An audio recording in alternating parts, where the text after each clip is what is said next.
Gadis bernama Yiran mengira dirinya mengalami mimpi musim semi dengan dewa pria six-pack, tetapi sebuah tangan tiba-tiba membawanya kembali ke kenyataan yang mengejutkan. Memutar jarum jam kembali 30 jam sebelumnya, Yiran sedang membagikan brosur promosi untuk acara Hari Valentine. Dia hidup dari berbagai pekerjaan paruh waktu tetapi terus-menerus dipecat karena hal-hal aneh. Dia mengikuti pepatah bahwa hidup bisa menjatuhkannya, tetapi tidak bisa mengambil haknya untuk menyatakan perang. Baginya, kritik adalah cara untuk menunjukkan sikapnya. Bagaimanapun, dia hanya hidup sekali, dan jika dia tidak berjuang, dia tidak akan memiliki apa-apa lagi. Selain pekerjaan, bahkan cinta juga mengkhianatinya. Pria itu bernama Jiang Chen, yang menggunakan alasan lembur untuk berkencan dengan wanita lain. Setelah tanpa ragu menyiram wajah pria bajingan itu dengan air, dia melarangnya muncul lagi dalam hidupnya. Berlawanan dengan kehidupan Yiran yang tragis, putra mahkota sekaligus direktur departemen penjualan kamar hotel resort tepi pantai, Xiao Mucheng, selalu mengejar kesempurnaan. Dia bahkan tidak mengizinkan karyawannya menambah berat badan untuk menjaga citra hotel.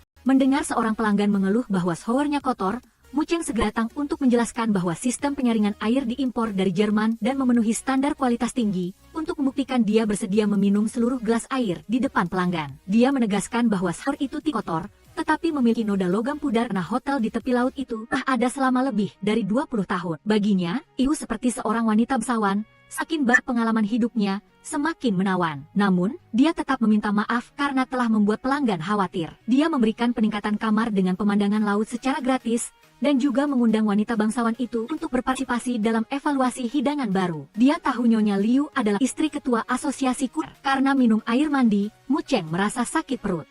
Asisten bernama Chen Mo melaporkan bahwa laundry menghilangkan kancing jas pelanggan. Namun, jas edisi terbatas itu sangat sulit menemukan kancing yang identik. Mucheng sudah tahu sebelumnya. Dia menemukan penjualnya. Dia menyuruh Chen Mo pergi tinju untuk menurunkan berat badan agar dia bisa mengambil jas itu. Ternyata, sahabat Yiran bernama Pan Yi membuka toko live streaming online. Dia sering meminta Yiran untuk menjalankan tugas mencari barang langka, termasuk kancing baju. Yi ingat sahabatnya selalu ingin membuka penginapan kecil, jadi dia mengundang Yiran untuk merasakan pengalaman menginap di hotel bintang 5 terbesar di kota. Karena Yi harus kembali live streaming, dia meminta sahabatnya untuk mengantarkan barang kepada pelanggan.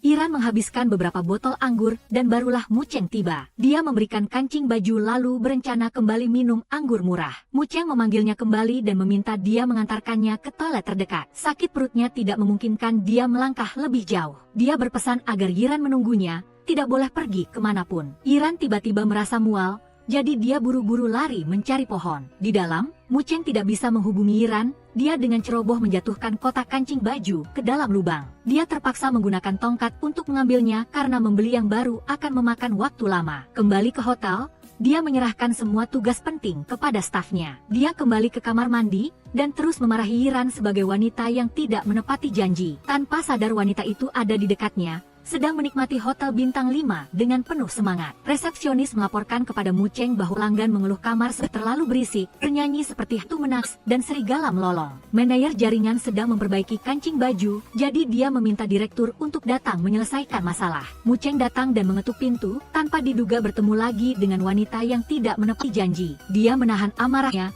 mengingatkannya untuk menjaga ketertiban. Yiran mabuk dan tidak bisa berdiri tegak, jadi dia bersandar di punggungnya. Mucheng akhirnya menggendongnya ke tempat tidur, tepat saat Yiran muntah ke seluruh tubuhnya. Mucheng mencoba untuk tetap tenang dan gigih, tetapi Yiran tetap tidak melepaskannya. Kemudian dia jatuh pingsan ke tanah. Mucheng kembali menggendongnya ke tempat tidur, tetapi tanpa sengaja tersandung botol anggur. Saat dia mendorong Yiran menjauh, Yiran sadar, dan tanpa diduga mukul pingsan dengan itu.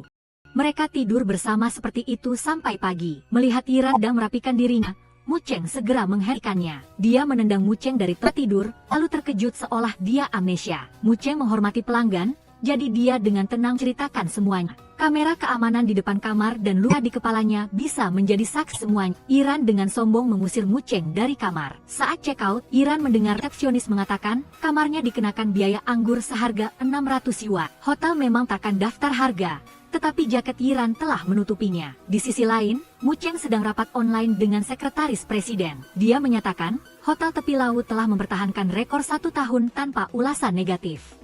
Jika dia menjadikan hotel itu peringkat pertama, ayahnya harus menepati janji, mengubah rencana transfer hotel tepi laut. Di kamar mandi, resepsionis bernama Gusindi, mencemooh Yiran yang miskin tapi menginap di hotel bintang 5. Yiran tiba-tiba muncul, menghitung bahwa 600 yuan bisa membeli 30 kg daging, lebih dari 50 kg sayuran dan beras, cukup untuk pengeluaran keluarga selama setengah bulan. Dia menilai, hotel bintang 5 tetapi sikap layanannya 1 bintang, pengalaman menginapnya 1 bintang, tingkat manajemennya 1 bintang, kesan keseluruhannya 1 bintang. Sesampainya di rumah, Yiran kesal, memberikan hotel tepi laut 5 kali 1 bintang di platform ulasan online. Tanpa disangka, hanya 1 menit kemudian, tulisannya mendapatkan ribuan interaksi. Banyak orang segera check out, tidak akan kembali lain kali. Di konferensi puncak industri pariwisata, Direktur Hotel bosan naik untuk memberikan pidato, sengaja salah memposting ulasan 1 bintang dari hotel tepi laut. Alih-alih menghindar, Mu Cheng langsung menyelesaikan masalah. Dia mengakui bahwa tadi malam, hotel tepi laut menerima ulasan 1 bintang. Dia mengatakan, hotel sedang meluncurkan program baru, mengundang penilai untuk mengalami pengalaman nyata untuk memberikan saran objektif di media sosial. Dengan demikian, semua orang bisa mengawasi hotel tepi laut. 1 bintang di atas membuktikan, ulasan hotel tepi laut sangat otentik. Dia menyatakan, hotel tepi laut tidak takut 1 bintang. Karena berkat komentar buruk, hotel baru bisa lebih maju. Kembali ke hotel tepi laut, Mu Cheng memecat Gu Cindy karena sembarangan mengomentari pelanggan. Sementara itu, Yiran sedang berperan sebagai hantu masa untuk kru film. Mu Cheng menghubungi Yi untuk meminta alamat Yiran. Dia masuk ke kru film tetapi tidak mengenalinya saat dia berdandan seperti hantu. Chen mau mengira atasannya salah karena tidak percaya Yiran tahu cara acting. Mu Cheng berpikir dia sangat cocok menjadi hantu iblis. Tanpa disangka, Yiran duduk tepat di bawah kakinya. Mendengar Mu Cheng berencana menggunakan uang untuk meyakinkannya, Yiran mengira dia ingin terus tidur dengannya. Yiran sengaja melarikan diri, melemparkan properti kepala hantu ke tangan Mu Cheng, membuatnya berlari kencang. Berjanji bertemu dengan Yi, Mu Cheng menggunakan rencana penderitaan diri, mengeluh tidak bisa langsung meminta maaf kepada Yiran. Yi merasa kasihan, setuju untuk menjelaskan kepada Yiran atas namanya. Dia tidak bisa menghubungi sahabatnya jadi dia mengiriminya alamat rumah Yiran. Dia berpesan bahwa hari ini adalah ulang tahun Yiran, Mu Cheng bisa menyiapkan sesuatu untuk menunjukkan ketulusan hatinya. Malam harinya, Yiran kembali ke rumah setelah seharian. Dia berbaring di sofa, memesan kue ulang tahun untuk dirinya sendiri. Melihat Bir terlambat dan masih meminta ulasan 5 bintang, Yiran dengan tegas menolak.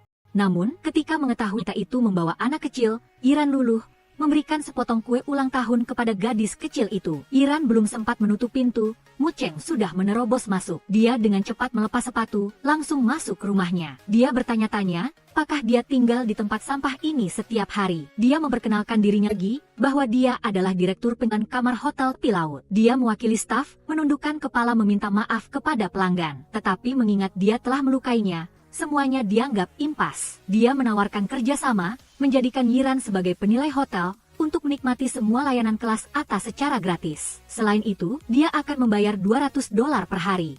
Mendengar gajinya, Yiran langsung mengubah sikapnya. Mu Cheng mengatakan, Yiran akan pindah ke hotel. Setiap hari dia akan mengalami pengalaman nyata dan membagikannya di media sosial. Baik atau buruk, dia harus mengatakan yang sebenarnya. Mendengar dia mengatakan hanya bekerja selama 3 hari, dia khawatir tidak cukup pengalaman. Mu Cheng setuju, memperpanjang waktunya menjadi 1 minggu. Yiran senang, berencana menuangkan teh untuk atasannya, tanpa diduga tersandung kabel listrik. Jadi dia jatuh ke dalam pelukan Mu Cheng. Tangannya yang penuh krim kue telah memecahkan momen tegang Yiran. Kembali ke hotel tepi laut, Yiran disambut sebagai pelanggan super VIP. Dia menginap di kamar suite mewah dengan gaya tradisional. Yiran menemukan di kontrak hanya tertulis 3 hari. Mu Cheng mengoreksi bahwa tanda tangannya adalah 3 hari, bukan setuju untuk 7 hari. Yiran terpaksa menerima dan segera memulai pekerjaannya. Dia mengeluh kasurnya terlalu lembut, tidak baik untuk punggung. Dia melihat setiap tempat ditulis dalam bahasa Inggris, curiga hotel itu mendiskriminasi tingkat pendidikan. Mu Cheng tahu dia sengaja mempersulit, jadi dia menandatangani kembali kontrak 7 hari. Menunggu Mu Cheng pergi, Yiran dengan gembira menikmati hotel bintang 5. Tepat saat itu, staf hotel datang untuk memberikan kejutan. Mereka menyiapkan kue dan anggur, dan menyanyikan lagu selamat ulang tahun untuk Yiran. Dia mencoba untuk tetap tenang, tetapi dia benar-benar terharu. Karena hari ulang tahunnya, tidak banyak orang yang mengingatnya. Pada hari pertama menjadi penilai, Yiran secara aktif periksa kualitas setiap yang dikar. Dia turun ke lobi, melihat tata letak seluruh hotel, gaya desain lobi utama, apakah posisi saklar lampu masuk atau di ruang makan. Dia memeriksa kebersihan setiap peralatan, menilai apakah hidangannya memiliki rasa yang terjamin. Saat bertemu Yiran, Gu Xing menggunakan rencana penderitaan diri untuk meminta maaf. Yiran merasa kasihan, Jadi dia meminta pendapat Mu Cheng. Mu Cheng menolak karena kesalahan seriesnya yang menyebabkan reputasi buruk bagi hotel. Yiran mempertanyakan, apakah atasan tidak bertanggung jawab jika bawahan melakukan kesalahan. Meskipun sangat marah, dia tidak ingin orang lain kehilangan pekerjaan karena dirinya. Dia mengingatkan Mu Cheng bahwa dia harus memenuhi semua permintaan dewa. Saat menilai musik klasik, Yiran tidak bisa menahan rasa kantuknya, terus-menerus menyandarkan kepalanya ke bahu Mu Cheng. Meskipun begitu, dia tetap ingin berfoto dengannya untuk mengunggah pengalamannya ke media sosial. Mu Cheng mengatakan dia berencana membuka 2 ruang konser pribadi di hotel. Mendengar perut atasannya berbunyi, Yiran memutuskan untuk membawanya merasakan makanan jalanan. Hidangan pertama adalah sate daging. Dia mengingatkan pemiliknya untuk sedikit mengurangi garam agar rasa dagingnya lebih segar. Sesampainya di toko tahu, dia memuji rasanya enak tapi kurang bau. Hanya toko daging babi goreng renyah yang mendapatkan nilai tinggi karena telah menerima saran Yiran sebelumnya. Akhirnya, dia membawanya ke satu-satunya toko pangsit yang dia akui. Yiran berpikir dia tidak sembarangan memberikan ulasan 1 bintang. Dia hanya dunia ini memiliki sedikit lebih banyak kebenaran, kebaikan, dan keindahan, dan sedikit lebih sedikit kepalsuan. Mu Cheng belum mencicipinya, sudah mengeluh pangsitnya tidak dibungkus dengan rata, layanannya lambat, dan peralatannya tua dan lengket. Dia bertanya-tanya, bagaimana toko ini bisa melewati penilaiannya. Yiran berpikir, makanan penting untuk segar dan enak, pelayanan penting untuk tulus. Mu Cheng akhirnya mencoba 1 gigitan, tanpa diduga rasanya benar-benar beda. Yiran menceritakan, keluarganya dulunya pernah membuka homestay. Meskipun skalanya kecil, tetapi sangat terkenal, sebagian besar pelanggan yang pernah menginap akan kembali. Piring yang retak ini telah menyaksikan masa kejayaan itu. Itu adalah pertama kalinya keluarganya menerima rombongan wisata, butuh waktu lama untuk menyelesaikan masalah tempat tidur, lalu dihadapkan pada jumlah makanan yang banyak. Ayahnya memutuskan untuk membawa semua orang sini, tetapi pemilik toko tidak punya cukup tangan. Seluruh rombongan pelanggan yang lapar, bersama-sama secara pribadi membuat kue dengan sangat gembira. Melalui cerita Yiran, Mu Cheng sedikit banyak merasakan suasana hangat saat itu. Kembali ke hotel, dia menerapkan cerita Yiran, memutuskan untuk membuka dapur agar pelanggan bisa mencoba pengalaman memasak sendiri. Dia berharap melalui survei ini, para pemimpin perusahaan Teng Yao akan bekerja sama dengan hotel tepi laut. Tetapi mereka mengatakan keputusan ada pada Bos Lin, yang baru saja bersiap kembali dari kantor pusat. Di sisi lain, Yiran bertemu seorang laki tua yang mendorong gerobak. Dia segera menekan tombol tangga untuk menunggu. Seorang gadis masuk dan menekan tombol lift terlebih dahulu, karena tidak ingin menunggu seorang petugas kebersihan. Yiran terpaksa kembali, menggunakan jepit rambutnya untuk membantu memperbaiki roda gerobak lelaki tua itu. Memanggil Yiran ke kamar, Mu Cheng mengatakan pelanggan mengeluh dia memonopoli lift, menghalangi lalu lintas. Tetapi bagi Mu Cheng, setiap pelanggan berhak mendapatkan layanan yang layak. Yiran menolak, karena manusia harus saling memahami dan menghormati, terutama dengan orang tua. Jika dilihat dari status, dia bahkan adalah pelanggan kelas atas di hotel tepi laut. Mendengar Mu Cheng ingin mengakhiri kontrak jika dia tidak memperhatikan ucapannya, Yiran menyalahkannya karena tidak menghormati pendapatnya. Alih-alih menyelesaikan masalah hotel, dia hanya bersikap palsu, ingin dia berbicara baik tentang hotel tepi laut. Melewati koridor, Yiran mendengar seorang pelanggan meminta staf hotel untuk membelikan obat. Namun, hotel tepi laut memiliki peraturan yang melarang pembelian obat resep untuk pelanggan. Yiran melihat nama obat itu, menemukan pelanggan itu menderita penyakit jantung. Dia bergegas lari untuk membeli obat. Ternyata, ayahnya juga meninggal karena penyakit jantung yang tidak tertangani tepat waktu. Dia tahu obat resep sangat sulit dibeli, jadi dia meminta sedikit dari kenalannya. Dia merasa lega karena masih sempat memberikan obat kepada pelanggan. Dari kejauhan, seorang staf pria telah merekam citra Yiran yang berdedikasi. Di lobi, seorang pelanggan elegan bernama Lin Yu datang untuk menyewa kamar, membuat semua staf wanita tidak bisa mengalihkan pandangan. Ternyata, dia adalah Bos Lin dari Teng Yao, sebuah perusahaan yang ingin diajak bekerja sama oleh banyak hotel. Dia mendengar orang yang ingin dia temui ada di hotel tepi laut, jadi dia datang khusus untuk menemuinya. Di sisi lain, Yiran menerima sebuah set pakaian. Dia mengira Mu Cheng telah menerima sarannya, jadi dia mengirim hadiah untuk berbaikan. Dia kebetulan bertemu dengannya di koridor, jadi dia mengikutinya ke gudang. Dia bertanya-tanya mengapa dia memberinya set pakaian. Mendengar dia tidak memberikan hadiah apapun, Yiran meminta izin untuk pergi. Namun, dia tidak bisa membuka pintu. Mu Cheng mengeluhnya bodoh, jadi dia keluar untuk mencontohkan. Tanpa diduga pintunya rusak, jadi dia tidak bisa membukanya. Yiran mengeluh hotel bintang 5 menggunakan pintu murahan, lalu memberikan ulasan 1 bintang. Mu Cheng lupa membawa ponselnya. Tepat saat itu listrik padam. Dia menggunakan ponsel Yiran untuk menghubungi Chen Mo, tetapi dia mengira Yiran adalah penipu. Dia berencana menelepon lagi, tetapi ponsel Yiran kehabisan baterai. Dia kehilangan ketenangannya, sampai menabrak kepala Yiran. Mendengar Mu Cheng kembali melompat kesakitan, Yiran terpaksa meniup matanya untuk membantunya. Namun, Mu Cheng tidak membutuhkan belas kasihan darinya. Saat menunggu orang membuka pintu, Mu Cheng menyalakan korek api dan menyalakan lilin. Yiran menebak orang seperti dia pasti belum pernah tinggal di rumah bawah tanah. Sedangkan dia tidak hanya tidur di bawah tanah, tetapi juga pernah tidur di tempat parkir di gudang. Ketika dia baru mulai bekerja, asrama pabrik adalah ruangan bawah tanah yang lembab. Mendengar ada banyak tikus di sana, Mu Cheng sedikit takut, jadi dia duduk lebih dekat dengan Yiran. Yiran memanfaatkan situasi, melanjutkan untuk menggambarkan kecoa. Keesokan paginya, staf kebersihan membuka pintu gudang untuk mengambil peralatan, terkejut melihat atasannya tidur di samping Yiran. Mereka bangun, malu dan lari. Mu Cheng tidak lupa mengingatkan bawahannya, tidak boleh membicarakan hal ini di luar. Namun dalam waktu kurang dari 1 jam, rumor itu telah menyebar dari mulut ke mulut. Mereka merumorkan bahwa atasan tidur dengan seorang gadis di gudang, bahkan sudah menikah dan punya anak. Kembali ke kamar, Emil Chen tidak mengerti mengapa dia memeluk Yiran untuk tidur tadi malam. Chen Mo datang untuk melaporkan bahwa seluruh hal gempar dan rumor bahwa atasan telah dia menikahi seorang istri dan memiliki sepasang anak kembar yang lucu. Emil Chen menanyai Chen Mo, yang sudah bertahun-tahun di sisinya, mengapa dia tidak tahu situasinya. Selama pertemuan, Emil Chen melihat Yiran pada setiap orang. Dia bahkan tanpa sadar berfantasi bahwa dia duduk di pangkuan dengan goda. Di sisi lain, Yiran merasa malu, tidak berani menghadapi Emil Chen.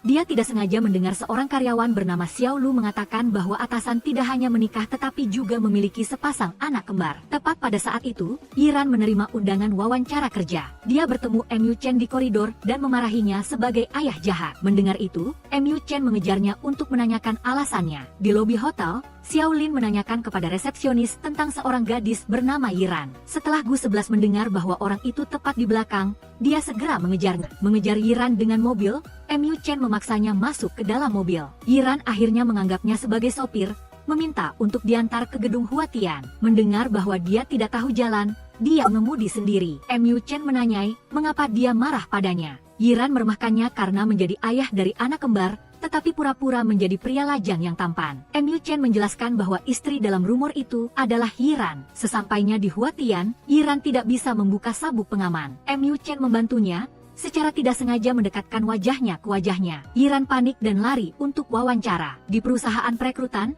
Yiran mendengar bosnya memarahi karyawannya. Begitu dia melihat CV, dia memutuskan untuk merekrutnya. Yiran mengakui bahwa dia tidak memiliki pengalaman layanan pelanggan. Tetapi bosnya berpikir bahwa pengalaman perlu diakumulasikan secara bertahap. Jika dia setuju untuk bekerja, Yiran harus membayar biaya tempat kerja, biaya karyawan, dan biaya desinfeksi, total 2.000 yuan. Yiran membanting meja dan pergi tanpa mengucapkan sepatah kata pun. Di sisi lain, Xiao Lin datang ke pertemuan dengan pemilik Hotel Bochen yang bernama Xie Mu. Dia tidak menyangka akan bertemu musuh bebuyutannya, karena dia adalah orang yang secara tidak sengaja meletakkan koper di mobilnya. Xiao Lin memesankannya segelas teh bunga krisan untuk detoksifikasi dan mendinginkan. Mendengar Xie Mu mengiklankan fasilitas di Bochen, Xiao Lin berkata terus terang, hotelnya lebih mahal daripada yang di Haicheng. Xie Mu menganalogikan bahwa di dunia ini tidak mungkin membeli mobil bagus dengan harga murah. Xiao Lin, di sisi lain, berpikir bahwa hanyalah sarana, jadi dia harus menghemat bensin. Dia bertanya-tanya, apakah dia sengaja mempersulitnya? Setelah pertemuan yang tidak terlalu menyenangkan, dia memutuskan bahwa dia tidak akan melanjutkan kasus farmasi itu. Kembali ke Haicheng, Xiao Lin akhirnya bertemu lagi dengan Yiran. Dia tidak menyangka bahwa Xiao Lin yang gemuk dulu, sekarang menjadi pria yang tampan dan canggih. Xiao Lin melihat ekspresi wajah Yiran dan menebak bahwa dia hidup dengan sangat baik. Yiran mengungkapkan bahwa dia makan gratis, minum gratis, dan tinggal gratis di hotel ini. Dia tidak hanya diperlakukan seperti pelanggan VIP, tetapi gajinya dihitung dalam dolar AS setiap hari. Dia tiba-tiba teringat bahwa dia harus pergi ke pesta lajang, jadi dia sekalian mengajak Xiao Lin bersamanya. Secara kebetulan, dia menerima telepon pekerjaan, jadi dia berjanji untuk makan malam dengan Yiran di malam hari. Di sisi lain, seorang gadis bernama Su 11 mengenali Yiran yang pernah berebut lift dengannya. Dia dan temannya sengaja mempersulit Yiran, tetapi Yiran tidak mudah digertak. Dia pura-pura didorong dan melemparkan kue ke punggung Su 11. Melihat dia mencoba untuk menamparnya, Yiran dengan cepat menyiramkan air ke wajah Su 11. Dia membalas, tetapi Mu Chen sempat melindunginya. Dia buru-buru menyeka air dari wajahnya, tanpa diduga memperlihatkan 2 kantung mata yang jelas. Ternyata, hotel itu memiliki rumor bahwa Mu Chen menderita insomnia. Para karyawan mengerti mengapa atasan selalu memakai kacamata hitam bahkan di ruang rapat. Gu 11 yakin, Yiran adalah bintang keberuntungan atasan. Tepat Tepat pada saat itu, dia tidak sengaja melihat foto rekannya yang memotret Yiran menerima pesan dari pelanggan. Ketika dia datang menemui atasan, Gu11 menuduh Yiran berani menerima tip dari pelanggan Nam. Mu Chen belum sempat menelepon Yiran, tetapi dia sudah datang sendiri. Yiran tahu dia tidak ingin berbicara dengannya, jadi dia membuat permintaan maaf atas tindakannya di pesta koktail. Mu Chen menunjukkan foto dan tanya mengapa dia menerima uang dari pelanggan. Yiran menjelaskan bahwa dia hanya menerima uang untuk obat yang dia bantu belikan untuk mereka. Mengenai kejadian di pesta koktail, dia tidak tahan dengan tindakan Su-11 yang keterlaluan. Mu Chen mengatakan bahwa sejak dia datang ke hotel, dia menjadi gila setidaknya sekali setiap hari. Dia mengingatkannya bahwa Hai Cheng adalah hotel bintang 5, bukan motel kecil di mana dia bisa melakukan apapun yang dia inginkan. Yiran berpikir meskipun motel itu kecil, itu memberikan perasaan hangat. Pelanggan tidak membayar untuk membeli furnitur, tapi untuk menciptakan suasana hati yang bahagia, perasaan yang membuat mereka ingin kembali lagi. Mu Chen menekankan bahwa dia menghabiskan uang untuk mengundang Yiran, bukan untuk menyebabkan masalah tambahan. Dengan seseorang yang tak berprinsip, dia memutuskan untuk mengakhiri kontrak. Sampai dia pergi, dia melihat tulisan itu, "Terima kasih telah memaafkan kesalahan saya." Dia mengejar Yiran, tepat saat dia melihatnya tidak memperhatikan saat menyeberang jalan. Melihat mobil yang melaju kencang, dia mencoba lari untuk menyelamatkan Yiran, tetapi dia lebih lambat dari Xiaolin. Sesampainya di toko mie, Xiaolin memarahi Yiran karena dari kecil ketika dia sedih, dia selalu makan berlebihan. Yiran bercerita bahwa ini adalah pertama kalinya dia bekerja di pekerjaan yang berhubungan dengan hotel. Dia merasa untuk pertama kalinya bahwa mimpinya sangat dekat, tiba-tiba bersinar di depan matanya. Tetapi ketika dia mendekat, dia dihantam pukulan yang menyakitkan. Xiaolin berpikir bahwa yang bersinar bukanlah mimpi, tetapi orang yang mengejarnya. Keesokan harinya, Xiaolin mewakili grup Deng Yao untuk bahas kerjasama dengan Hai Cheng. Mu Chen mengenali bahwa dia adalah orang yang menyelamatkan Yiran. Dia mendengar bahwa Deng Yao sedang bersiap untuk memperluas stafnya, jadi ruang rapat dan ruang perjamuan besar di Hai Cheng sepenuhnya memenuhi kebutuhan perusahaan. Xiaolin mengungkapkan bahwa selama beberapa hari terakhir, dia diam-diam berada di Hai Cheng, dan dia cukup puas dengan tempat itu. Dia setuju untuk bekerja sama, dengan syarat Yiran harus diundang kembali untuk menjadi penilai. Dia akan menanggung semua biayanya, dan bahkan bisa menandatangani kontrak segera. Mu Chen tiba-tiba menolak karena waktu pengalaman Yiran telah berakhir. Selain itu, dia bukan kartu untuk digunakan dalam negosiasi kontrak. Di akhir pertemuan, Chen Mo mengirimkan laporan evaluasi hotel Yiran sebelumnya kepada atasan. Dia juga membaca umpan balik positif dari pelanggan tentang Hai Cheng di bawah pengalaman nyata Yiran. Sebelum check out, seorang pelanggan meminta Mu Chen untuk mengirimkan surat terima kasih kepada penyelamatnya. Dia berkat Yiran dia bisa hidup sampai sekarang. Mu Chen meninjau rekaman kamera keamanan, merekam seluruh adegan Yiran memberikan obat kepada pelanggan, hanya mengambil kain terkecil. Dia menyalahkan dirinya sendiri karena tidak mengerti situasinya, dan buru-buru menghakiminya. Sementara itu, Yiran sedang menata bunga, tetapi dipecat oleh pemiliknya. Dia mengendarai mobil sewaan, langsung bertemu dengan seorang pemabuk yang cabul. Keesokan harinya, dia diterima bekerja di sebuah kedai kopi. Melihat pemiliknya datang untuk memakaikan mantel padanya, Yiran segera mengelak. Dua gadis yang lewat tiba-tiba datang untuk membeli 2 botol kopi dan juga memberikan syal dan sarung tangan untuk Yiran. Dua wanita tua berlari, juga membeli banyak kopi. Ternyata dari kejauhan, Mu Chen mengawasi Yiran dan menyewa orang untuk membantunya membeli. Yiran menemukannya, memintanya untuk tidak melakukan hal-hal yang membosankan. Pada malam hari, Mu Chen secara pribadi menjadi pelanggan Yiran. Melihat bosnya berani melekkannya,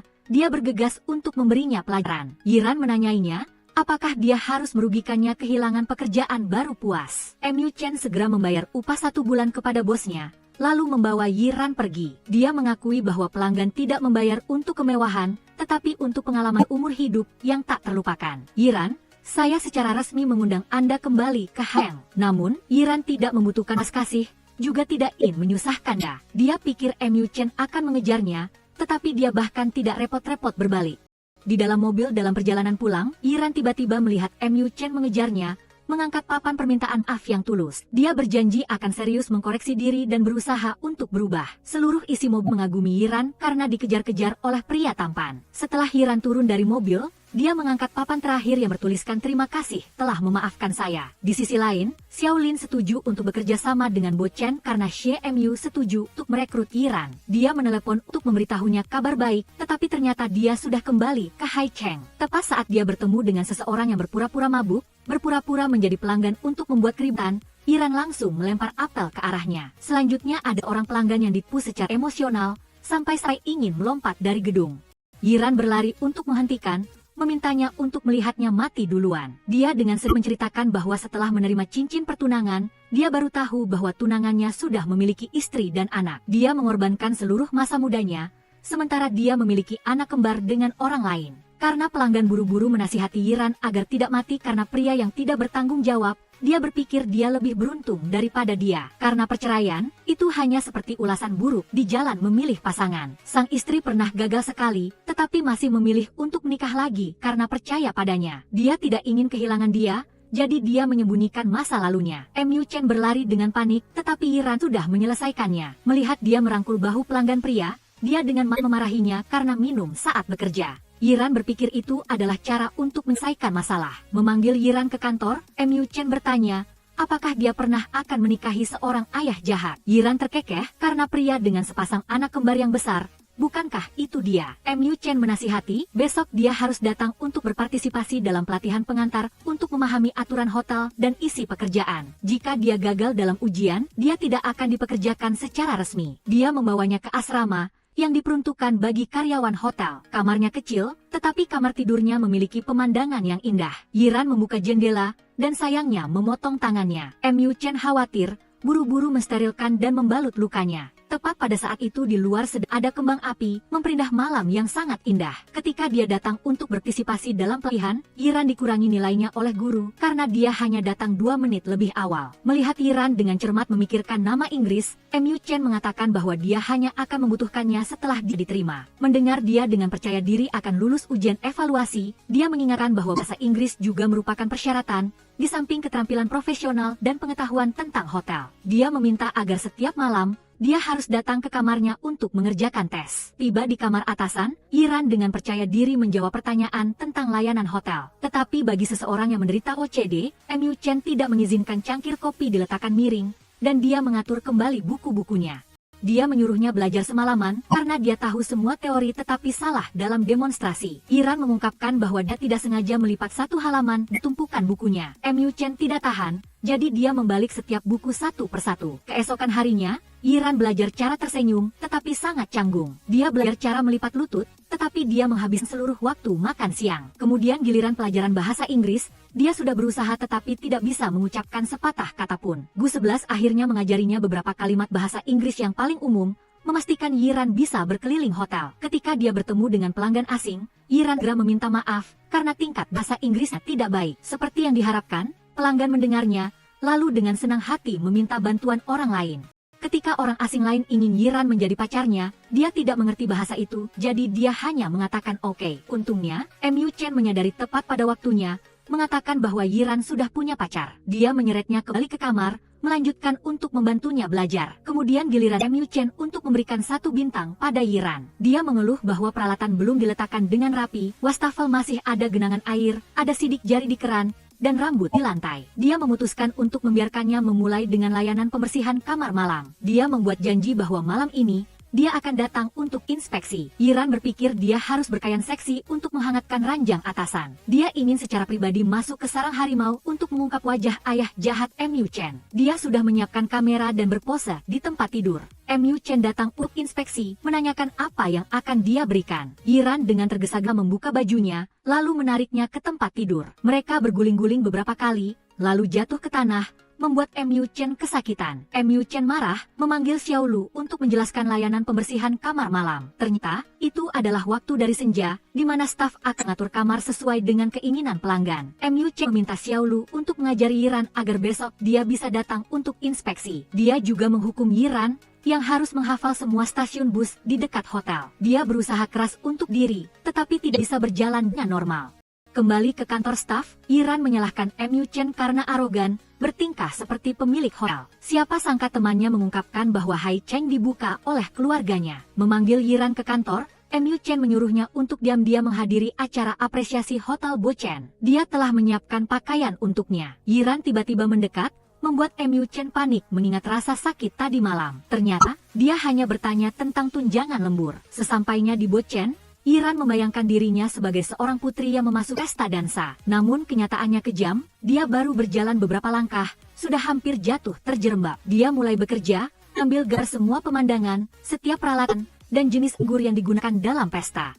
Di sisi lain, Mu Chen menerima ratusan foto dari Yiran. Dia menelepon untuk mengingatkannya agar mengetahui hal yang penting. Tepat pada saat itu dia mendengar jeritan Yiran. Dia khawatir, buru-buru lari ke pesta pesaing bisnisnya. Melihat Yiran sedang mencari sepatunya, dia mengambilnya dan memberikannya kepadanya. Mendengar dia bertanya mengapa dia berteriak, dia mengatakan bahwa dia baru saja berebut untuk mendapatkan kosmetik gratis. Mu Chen menghela napas lega, secara pribadi memasangkan sepatu dan membantu Yiran berdiri. Dia menyuruhnya menyelesaikan pekerjaannya, tetapi Yiran ingin tetap tinggal untuk menangkan hadiah khusus. Melihat Yiran menarik Xiaolin ke atas panggung, Mu Chen juga ingin berpartisipasi.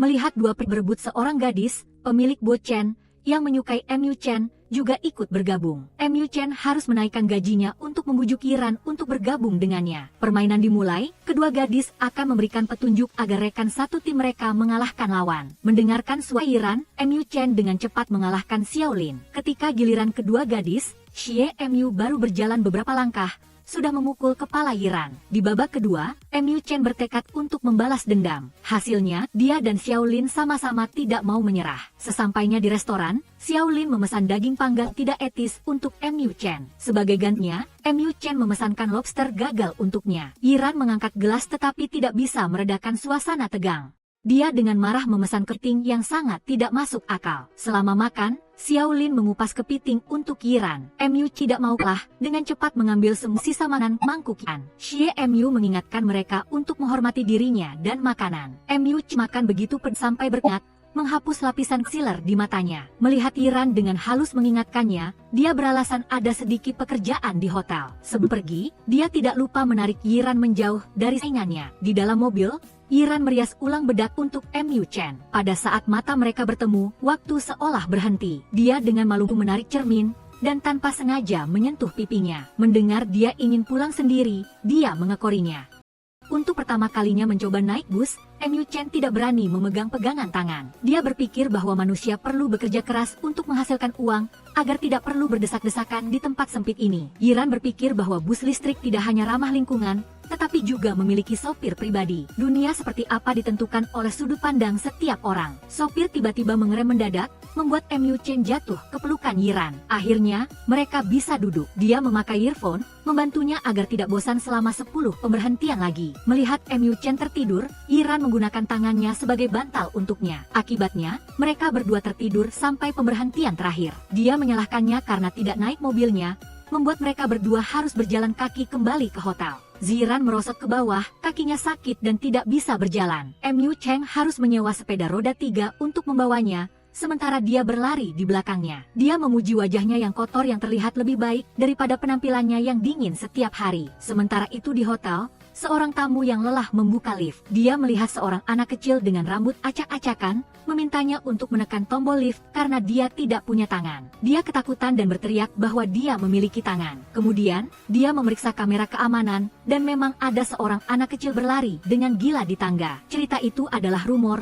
menyebar ke seluruh hotel. Keesokan harinya, seorang tamu mengeluh bahwa kamar sebelah terus-menerus mengetuk dinding. Namun, Cindy memeriksa daftar dan tidak ada tamu yang menyewa kamar di sebelahnya. Karyawan bernama Su Yuan harus membuka pintu untuk melihatnya. Benar saja, ruangan itu kosong, tepat ketika listrik berkedip, yang membuatnya ketakutan dan melarikan diri. Di lift, Su Yuan bertemu seorang gadis kecil berpakaian putih, dan dia menjadi lebih panik. Reputasi buruk menyebar, dan cerita Su Yuan bertemu hantu segera menyebar ke seluruh hotel. Mu Chen mengumpulkan staf departemen kamar dan mengingatkan orang dewasa untuk tidak mudah percaya pada rumor tak berdasar. Jika mereka bertemu siapapun yang membicarakannya, dia berharap setiap karyawan hotel menggunakan sikap profesional untuk menyelesaikan masalah. Melihat Mu Chen sakit punggung, Yiran diam-diam membawa plester untuknya. Melihat Mu Chen duduk tepat di belakangnya, dia berpura datang untuk meminjam buku. Dia lihat buku si babi yang banyak berpikir, yang cocok untuk Yiran. Ketika dia metur kembali buku-buku itu, dia baru menyadari kok plester sakit punggung. Dia tidak terharu lama, sebelum dia merasa gatal di tempat dia menempel plester. Dia meminta Chen Mo untuk memanggil Yiran,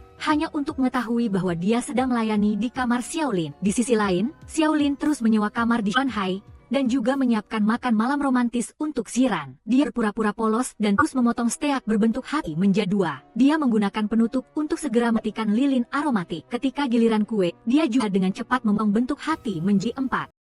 Xiaolin hanya menyatakan perasaannya, tepat saat Mu Cheng mengetuk pintu. Dia menggunakan alasan membersihkan piring, dan setelah selesai, dia meniup lilin yang tersisa. Dia meminta maaf kepada pelanggan, karena staf Xuanhai tidak menyediakan layanan khusus. Melihat Mu Cheng berbicara sambil menggaruk-garuk, Ziran membantunya. Mu Cheng mengingatkan bahwa ini jam kerja, jadi dia harus menarik karyawannya pergi. Dia menyuruh Ziran untuk memeriksa barang-barang di gudang, yang membuatnya tidak punya waktu untuk bertemu Xiaolin. Ziran menyalahkannya, mengatakan dia menggunakan pekerjaan untuk balas dendam pribadi. Dia mengakui bahwa dia pergi ke kamar Xiaolin untuk bekerja dan tidak sengaja mengambil keuntungan. Tepat ketika dia mendengar suara tangisan yang tidak biasa, Ziran bersemangat untuk menangkap hantu. Dia mendengar suara dari balik tirai. Ternyata ada ruangan yang belum selesai dibangun. Melihat wajah berbalik, Mu Cheng ketakutan dan jatuh telentang. Ternyata itu adalah seorang pria yang bulan lalu dipecat dari tim keamanan karena tertidur saat bekerja. Dia tidak punya tempat tinggal, jadi dia bersembunyi sementara di sini. Bertemu Ziran, Xiaolin tidak bertele-tele lagi,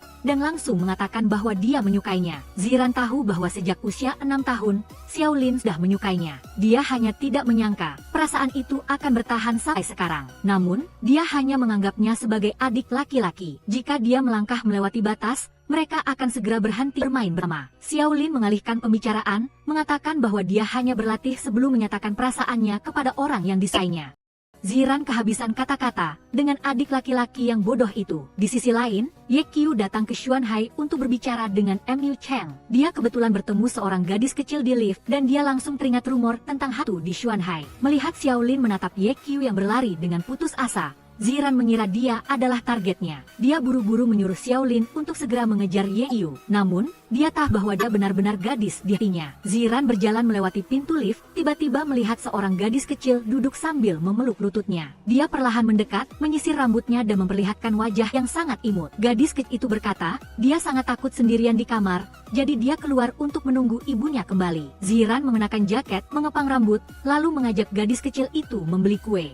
Gadis kecil itu bercerita bahwa hari itu, tangannya terkena pisau buah, jadi dia meminta seorang kakak perempuan untuk menekan tombol lift. Dia juga tidak ngerti mengapa, begitu kakak perempuan itu melihatnya, dia langsung melarikan diri. Mendengar gadis kecil itu tidak pernah makan kue mangga, Ziran memberikan semuanya kepada gadis itu. Di sisi lain, Mu Cheng mendengar berita bahwa ada masalah besar di hotel. Ternyata, gadis kecil itu alergi mangga, jadi dia tidak boleh memakannya. Ibu gadis kecil itu akan menuntut tanggung jawab jika anaknya mengalami kecelakaan. Mu Cheng mengingatkan Ziran untuk mengerti. Inilah arti dari menetapkan peraturan. Dia menyuruhnya untuk tetap di sini, dan dia akan pergi ke rumah sakit untuk mengurusnya. Di depan ruang gawat darurat, dokter mengatakan bahwa gadis kecil itu telah melewati masa kritis, tetapi masih perlu tinggal di rumah sakit untuk observasi.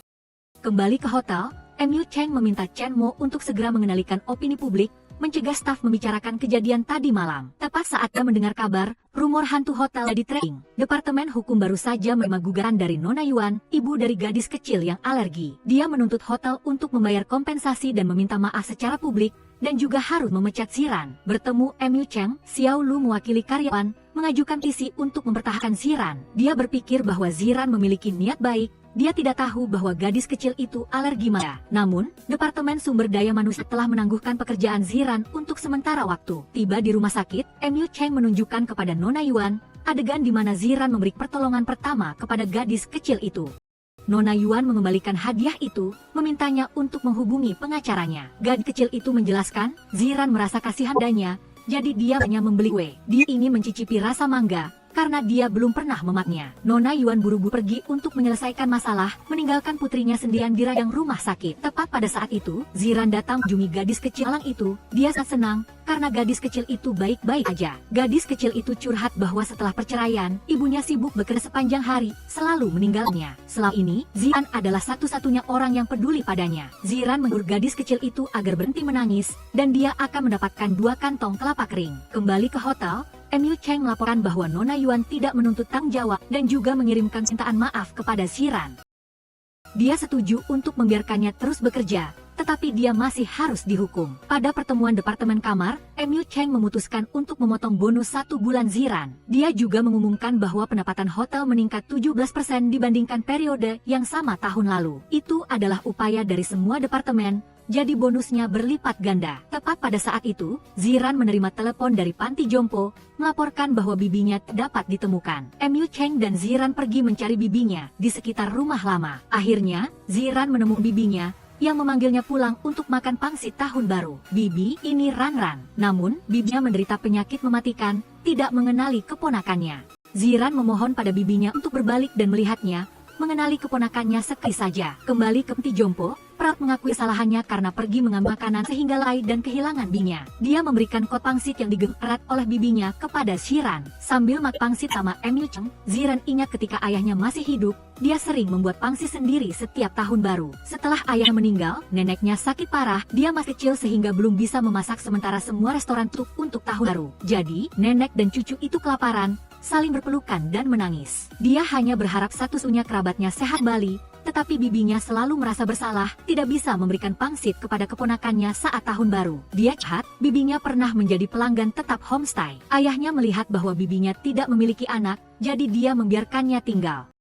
Lama-kelamaan, mereka benar-benar menjadi satu-satunya kerabat satu sama lain. Tanpa bibinya, dia tidak akan bisa bertahan sampai sekarang. Yu Cheng meneteskan air mata, menyesal saat ayahnya berkata bahwa ibunya tidak akan kembali lagi. Untuk Ziran, dia hanya tahu makan untuk lebih mencintai dirinya sendiri. Pagi harinya, Ziran bangun dan menemukan dirinya berada di kamar tamu. Dia buru-buru memakai sepatu, menyapa Yu Cheng, lalu cepat-cepat kembali ke asrama. Di ruang staf, 3 rekan kerja mempertanyakan hubungan apa yang Ziran miliki dengan bos. Mereka menceritakan bahwa tadi malam, Ziran mabuk berat dan telah menyiksa Yu Cheng sepanjang malam. Dia menuntut untuk tinggal di kamar tamu dan juga menuntut bos secara pribadi menyediakan layanan kebersihan kamar di malam hari. Yu Cheng setuju, sambil bujuk dan menggendongnya ke tempat tidur. Tapi Ziran tidak mengizinkannya pergi, dan langsung memeluk kehangatan Yu Cheng. Semua orang bercerita, dia bahkan menyuruh bos untuk mengganti spray, menyalakan air mandi, dan mencuci rambutnya. Namun, Yu Cheng tidak mengeluh sama sekali, dan sangat rela melakukan apa yang Ziran katakan. Sampai sekarang, dia masih tidak mengambil tindakan hukuman apapun. Ternyata, Yu Cheng sedang menunggu Ziran untuk menghubunginya secara proaktif. Mendengar dia mengetuk pintu, dia buru-buru bersikap dingin. Ziran mendongak dan berkata, anggap saja tidak ada yang terjadi tadi malam. Dia berharap dia menganggapnya seperti digigit anjing, jangan terlalu memikirkan untung rugi. Mendengar dia tidak mempedulikannya, Ziran meminta izin untuk kembali bekerja. Yu Cheng hanya bisa menahan amarah di dalam hatinya. Dalam rapat, Yu Cheng mengumumkan bahwa sudah ada ratusan video yang mengikuti program kesan tentang Xuanhai. Karena Departemen Pemasaran sibuk mempersiapkan acara besar, mereka meminta bantuan Departemen Kamar. Dia menugaskan Ziran untuk menonton semua video yang berpartisipasi. Akibatnya, dia menonton sampai larut malam dan masih belum selesai. Yi yakin, sahabatnya telah melakukan kesalahan besar pada bos. Ziran harus pergi ke ruang teknis, manfaatkan saat penjaga keamanan pergi ke toilet untuk melihat rekaman kamera di lift. Ternyata, Yu Cheng yang secara proaktif menciumnya. Kembali ke kamar, Ziran ingat saat itu, dia mendekat ke Yu Cheng. Dia menyentuh bibirnya dengan lembut, dan juga mengakui bahwa dia sengaja melakukannya. Namun, Ziran menganggapnya seperti digigit anjing. Dia diam-diam menebak, dia menyukainya, makanya dia melakukannya.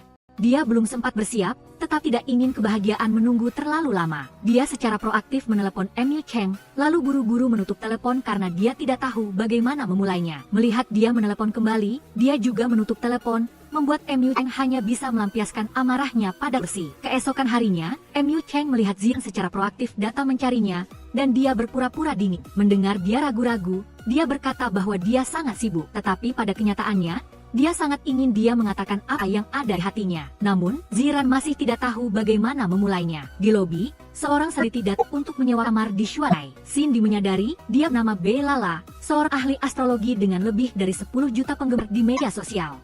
Turun ke restoran Xuanhai, Yu Cheng melihat Ziran sedang makan siang dengan Xiaolin. Tepat saat dia perlu mengundang Ye Qiu untuk makan, jadi dia kebetulan duduk di meja yang sama dengan mereka. Ziran menemukan wanita di meja sebelah menatap Yu Cheng. Mendengar Xiaolin bercerita tentang masa kecilnya dengan Ziran, Ye Qiu juga ingat dia pernah tidur di sebelah ranjang taman kanak-kanak dengan Yu Cheng. Dia bahkan memakai celana selangkangan buka, memperlihatkan beberapa tahi lalat di pantatnya. Xiaolin mengatakan dia bahkan memakai celana yang sama dengan Ziran. Cheng dan Ziran keduanya marah, dan mereka meminta izin untuk balik ke hotel terlebih dahulu. Karena di depan pintu kamar Bei Lala penuh dengan bunga, Yu Cheng meminta dia untuk menyimpannya di kamar, untuk menghindari mempengaruhi pelanggan lain.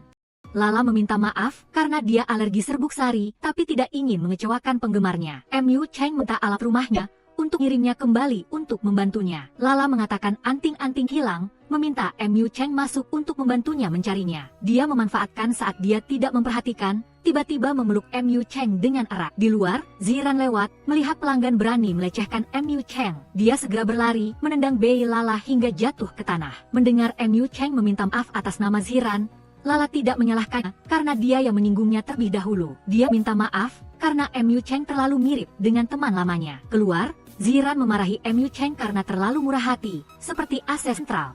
Setelah begadang semalaman mengevaluasi video yang berpartisipasi, Ziran akhirnya bisa berbaring di tempat tidur. Tepat pada saat itu dia menerima telepon dari Chen Mo yang memintanya untuk membawakan dokumen untuk bos. Setelah memberikan dokumen kepada Mu Cheng, Ziran diundang ke kamarnya. Dia menemukan bahwa apartemen bos tidak memiliki tempat tidur, mungkin karena dia menderita insomnia. Dia duduk di sofa dan langsung tertidur sampai malam. Ziran berniat untuk diam-diam pergi, tetapi Mu Cheng memintanya untuk tetap tinggal dan makan. Dia mencicipi hidangan daging manis dan asam yang dimasak langsung oleh bos, dan dia memujinya. Mu Cheng mengambil sebutir nasi yang menempel di sudut mulut Ziran, yang membuatnya tanpa sadar terharu. Mendengar menyebutkan kejadian di lift. Xiaolin harus membantunya membagikan sebotol anggur untuk setiap tamu. Ketika Yeku kembali dengan sempoyongan, hanya ada dia sendiri. Xiaolin memapah Yeku ke mobil, tiba-tiba dia dicubit pipi olehnya, dan ciuman pertamanya di bus terakhir hari itu, Ziran masih terbayang-bayang ciuman Mu Cheng. Di sisi lain, dia berpikir dia harus memesan tempat tidur. Pagi-pagi sekali, Chen Mo ditugaskan untuk membawakan makanan untuk Ziran. Dia menebak bahwa dia telah mengirim dokumen langsung ke hati bos. Melihat sarapan yang penuh perhatian, sudut mulut Ziran melengkung. Untuk berterima kasih, dia diam-diam mengirim pesan cinta saat dia berjalan melewati Mu Cheng. Setelah bertemu dengannya sendirian, dia menginginkan pacarnya untuk tidak memperlakukannya secara istimewa. Karena buku panduan karyawan dengan jelas menyatakan, dilarang berpacaran di tempat kerja. Mendengar suara Xiaolu, dia langsung memarahi Ziran karena tidak merapikan tempat tidur. Di Boken, Ye Qiu bangun, menemukan Xiaolin di kamarnya, dan bahkan berani memakai jubah mandinya. Dia menjelaskan, dia sangat kesulitan untuk membawanya kembali ke sini. Dia juga secara khusus menggambar wajah gulungan yang sangat lucu untuknya. Ye Qiu marah, menggigit tangan Xiaolin dengan gila. Di sisi lain, Ketua Xuanhai bernama Xiao Bohan tiba-tiba datang mengunjungi putranya. Dia memuji Mu Cheng memiliki sedikit kemampuan, membuat pendapatan hotel meningkat pesat. Tetapi hanya dengan ini, dia belum cukup untuk mempertahankan Xuanhai. Mu Cheng berharap ketua menepati janjinya, tidak akan mengalihkan Xuanhai jika peringkatnya nomor 1. Tepat pada satu, Ye Qiu datang mengunjungi paman, dia mengatakan ayahnya sering menyuruhnya untuk belajar dari ketua Xiao. Saat makan, Tuan Xiao memesan semua hidangan yang disukai calon menantunya. Mu Cheng mengoreksi, dia sudah punya pacar. Tuan Xiao tidak peduli, asalkan dia ingat, dia hanya menerima Ye Qiu sebagai menantu. Mu Cheng ingat sejak kecil hingga dewasa, dia selalu mengikuti rencana ayahnya. Namun, dia ingin memutuskan sendiri masalah pernikahannya. Mengejar Mu Cheng, Ye Qiu menyalahkannya karena tidak menghormatinya. Mu Cheng bertanya apakah dia mengerti bagaimana rasanya menyukai seseorang. Ye Qiu ingat Xiaolin pernah berkata, jantung akan berdebar cepat jika dekat dengan orang yang dicintai. Dia segera memverifikasinya, tetapi tidak merasakan getaran apapun dengan Mu Cheng. Dia tidak percaya, jadi dia berniat menciumnya. Tepat pada saat itu, Ziran lewat dan langsung melempar kain pel ke arah Ye Qiu. Dia mengingatkan, ini adalah hotel, bukan tempat kencan. Mu Cheng mencoba menjelaskan, tetapi Ziran tidak mau mendengarkan. Di koridor, Ziran melihat seorang tamu hendak merokok, dan dia berlari untuk memasukkan permen ke mulutnya. Dia mengundang tamu itu ke area merokok di luar, untuk menghindari mempengaruhi orang lain. Selain itu, merokok sangat berbahaya, terutama bagi kesehatan lansia. Tuan Xiao gemetar marah, meminta asisten untuk menelepon direktur hotel. Hal lain, Tuan Xiao menyuruh putranya, untuk segera gadis kecil yang menjengkelkan itu. Mu Cheng tidak menerima, kecuali ketua memecatnya juga. Dari jauh, Xiao Lu melihat bosnya dipukuli oleh seorang laki tua, dia buru-buru lari untuk memberitahu Ziran. Mendengar ada yang berani menindas pacarnya, Ziran dengan berani mengambil botol anggur sebagai senjata. Melihat pacarnya menerobos masuk ke kamar, Mu Cheng buru hentikannya. Mendengar dua kata ketua, Ziran langsung berbalik, memberikan botol anggur itu kepada pria itu. Tepat pada saat itu, Chen Mo membawa direktur sumber daya manusia untuk membantu Mu Cheng. Mereka terkejut ketika bertemu langsung dengan ketua. Tuan Xiao menyuruh direktur sumber daya manusia untuk segera memecat Ziran. Mu Cheng keberatan dan mengajak semua orang keluar. Tuan Xiao bertanya, apakah Mu Cheng bertekad untuk melindungi gadis kecil itu? Dia meminta ayahnya untuk menghormati gadis itu dan dia tidak akan menjadi boneka yang penurut lagi. Di koridor, Yiran menyahkan Xiao Lu yang membuatnya kehilangan poin di mata ketua. Dia melewati sebuah keluarga dan tiba-tiba menyadari bahwa wanita itu adalah ibunya. Saat membersihkan, seorang gadis bernama Kiao Kiao secara tidak sengaja menyentuh troli peralatan. Yiran setuju untuk mencucinya, tetapi Kiao Kiao harus memakainya untuk pemotretan di luar. Mendengar putrinya berbicara keras kepada staf hotel, ibu Kiao Kiao menasihatinya. Namun, Kiao Kiao sombong dan ingin menuntut tanggung jawab sampai akhir. Tepat ketika dia bertemu dengan manajer, gadis itu langsung mengadu tentang Yiran. Dia memperkenalkan namanya, sehingga Kiao dapat menuduhnya dengan lebih mudah. Nyonya Mai baru sekarang mengenali putrinya, dan buru-buru mengejar Yiran. Dia menjelaskan bahwa mantan suaminya menghabiskan semua uang keluarga untuk bangun homestay yang tidak menghasilkan banyak uang. Karena hutangnya menumpuk, dia terpaksa pergi. Yiran menyatakan bahwa sejak dia meninggalkan rumah lama, dia tidak memiliki ibu lagi. Di kamar mandi, Xiao Lu bersimpati dengan situasi Yiran. Dia datang untuk bergosip dengan teman-teman perempuannya, mengeluh untuk Yiran. Siapa sangka Mu Cheng berdiri tepat di belakangnya, memintanya untuk menceritakan keseluruhan cerita. Sepulang kerja, Yiran pergi minum untuk menghilangkan kesedihan dan bertemu Mu Cheng lagi. Dia khawatir pacarnya tidak senang, jadi dia memberinya cuti beberapa hari. Alih-alih minum, dia membawanya untuk melampiaskan amarahnya. Yiran teringat dengan sedih saat ibunya meninggal, lalu ayahnya juga meninggalkannya selamanya. Mereka melahirkan Yiran, tetapi meninggalkannya sendirian di dunia. Setelah melampiaskan semua keluhannya dan melayangkan pukulan, Yiran merasa jauh lebih baik. Dia menyuruhnya untuk tidak berhadapan dengan ketua, jika tidak dia akan mengundurkan diri. Yiran, bersamaku di sini, kamu tidak perlu pergi kemanapun. Temui keluarga Ye Qiu. Ketua Xiao menunjuk Yiran untuk melayani di meja makan. Mu Cheng ingin mengajak pacarnya pergi, tetapi ayahnya mengancam akan memecat Yiran. Mendengar kedua keluarga menjodohkan Mu Cheng dengan Ye Qiu, Yiran melemparkan karang ke pacarnya. Dia juga menjelaskan namanya, yang berisi homonim dengan ayah si pria. Melihat Ye Qiu menyuapi Mu Cheng cumi-cumi, Yiran tidak ragu untuk mencicipinya. Di luar, Yiran menyalahkan sikap Mu Cheng yang ambigu, yang membuat masalah menjadi rumit. Dia tahu ayahnya tidak menyukainya, tetapi mereka berdua tulus, jadi tidak ada yang perlu dipermalukan. Mendengar dia meminta lebih banyak waktu, dia pergi dengan kecewa. Setelah bertemu Yiran, ibunya memberitahunya bahwa keluarga mereka harus kembali besok, dan mungkin tidak akan kembali ke sini lagi. Yiran ingat bahwa ibunya sangat pandai menghilang tanpa mengucapkan sepatah kata pun.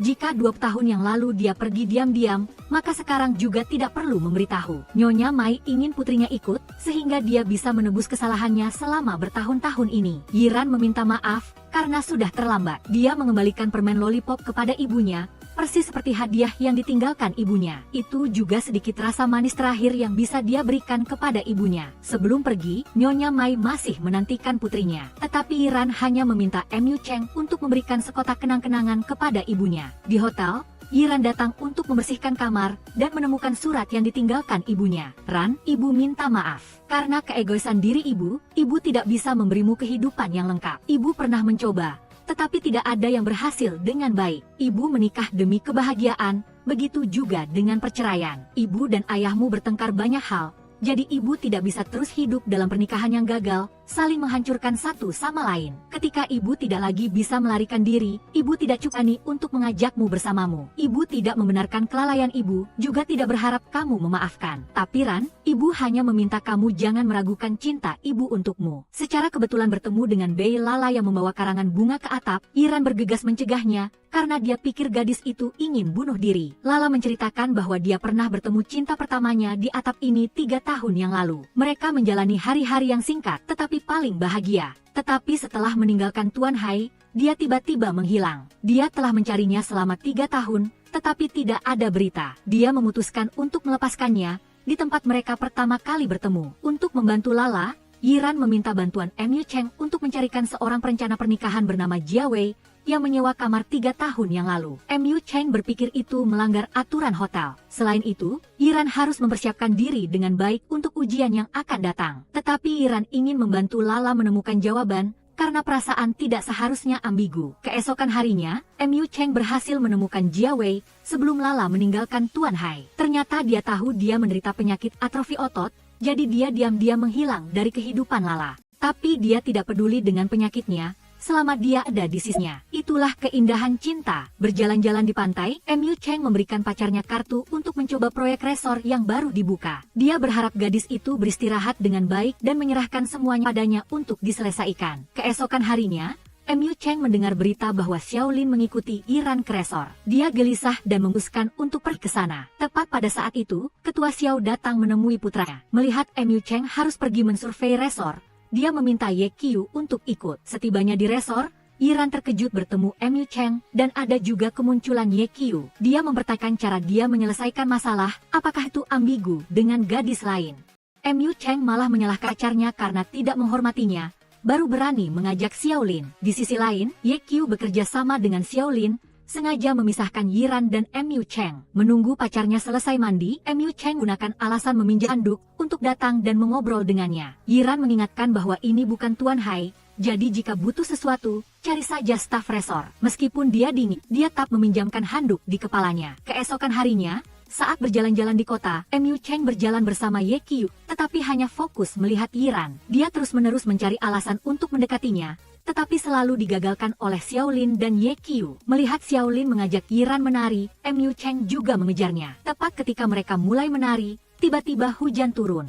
Langit seolah menyatukan, membuat Yiran secara tidak sengaja menyentuh punggung Mu Cheng. Seorang tante melihat mereka terhubung kehidupan sebelumnya, jadi dia menasihati Mu Cheng untuk tidak ragu-ragu menundukkan kepala atau meminta maaf kepada pacarnya. Setelah mengenai nasihat, tante itu menyekkan kunci sehati seharga 40 yuan ke tangannya. Yiran mengembalikannya, tetapi tante itu tetap berhasil menjualnya kepada Mu Cheng. Dia menukar kunci dengan warna lain, lalu bersama Yiran mengikat hati untuk seumur hidup. Menunggu Yiran kembali, Ye Qiu memintanya untuk memijat kaki Xiaolin. Ternyata saat lari dari hujan, dia tak sengaja terjatuh. Sesaat kemudian, Mu Cheng kembali ke resor, kesal melihat pacarnya memijat kaki pria lain. Dia diam-diam mendekat, memberi isyarat padanya untuk kembali ke kamar. Dia memanfaatkan kesempatan ini untuk memberi pelajaran pada saingannya. Setelah makan malam, Ye Qiu menggunakan keberanian dari alkohol untuk mengungkapkan bahwa dia sangat iri pada Yiran. Dia mengagumi Yiran yang murah hati, melakukan apapun tanpa ragu-ragu, dan tidak pernah menyembunyikan jati dirinya. Namun, sebaliknya, Yiran sangat iri padanya yang beruntung, lahir di garis finish. Dia hanya seperti orang biasa lainnya, tidak punya uang, tidak punya kekuasaan, bahkan tidak punya keluarga lagi. Ye Qiu meminta Yiran untuk menyerahkan Mu Cheng kepadanya. Yiran menolak dengan tegas, karena dia bukan mainan siapapun. Mu Cheng dari belakang menarik Yiran kembali ke kamar. Ye Qiu akhirnya mengerti perasaan Xiaolin yang patah hati, seperti badut di mata orang yang dia cintai. Sesampainya di panti jompo, Yiran membawa Xiaolin mengunjungi neneknya. Dia membelikannya mesin perendam kaki. Nyonya Xin dengan senang hati mengenali cucunya, berpesan pada Ranran untuk tidak menghamburkan uang, cukup minta Xiao Cheng datang memijatnya. Mendengar cucunya bertanya tentang Xiao Cheng, Nyonya Xin mengatakan bahwa dia sering datang ke sini, dan juga membayar biaya panti jompo untuknya. Keahlian memijat Xiao Cheng bahkan lebih baik dari Yiran. Bertemu Yiran di alun-alun, Yi mengumumkan bahwa dia akan meninggalkan kota ini. Dia pernah memiliki mimpi yang jauh, jadi dia telah bekerja keras selama beberapa tahun terakhir. Setiap hari, dia melakukan siaran langsung menyanyi di sini, tetapi jumlah penonton tidak pernah melebihi 50. Ketika dia pergi audisi menyanyi, orang-orang mengkritiknya karena tidak cukup menarik. Ran, aku benar-benar tidak melihat masa depan, dan tidak ada harapan lagi. Kembali ke hotel, Yiran terkejut bertemu Ketua Xiao. Dia memintanya makan waktu untuk pergi ke suatu tempat samanya. Dia membawa Yiran ke ruang bawah tanah, yang berisi banyak barang berharga yang dia kumpulkan dari seluruh dunia. Mendengar Yiran tidak tertarik, Tuan Xiao berpikir bahwa setiap orang memiliki minat yang berbeda, seperti Mu Cheng yang sejak kecil sudah menggunakan pisau dan garpu, sementara dia hanya menggunakan sulit. Latar belakang mereka berdua berbeda seperti langit dan bumi.